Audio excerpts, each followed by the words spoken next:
What's going on, everybody? David here. Today I'm going to show you a quick tip, Premiere Pro quick tip. Every Tuesday I'm going to start doing these, so be prepared every Tuesday to see another quick tip. So here I want to show you how to resize an image. So resizing an image, let's say you have a 4K resolution here and I have a 1080p image.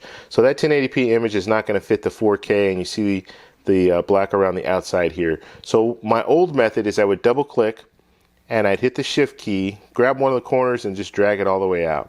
And then I get it to the size that I want, and then I just release, and then there you go. So that's my old method.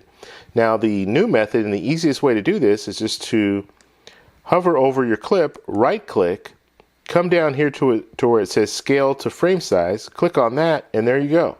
As simple as that. And it took me, I've been using Premiere Pro for years, probably about 5 years, and this is this is the first time that I've realized that it's that easy to do.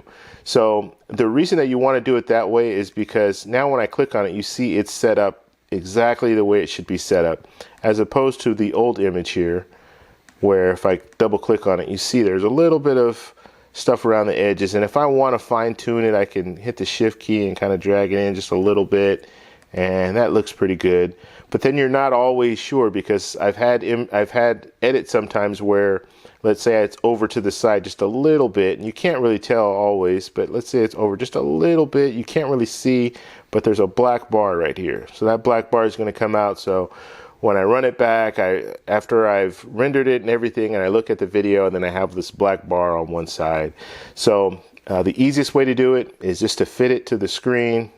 So like I said, right click, scale to frame size, and you're done. If you guys have any questions, please post in the comments below. If you like this video, please give me a thumbs up. Please subscribe for more, and I'll talk to you in the next one. Bye.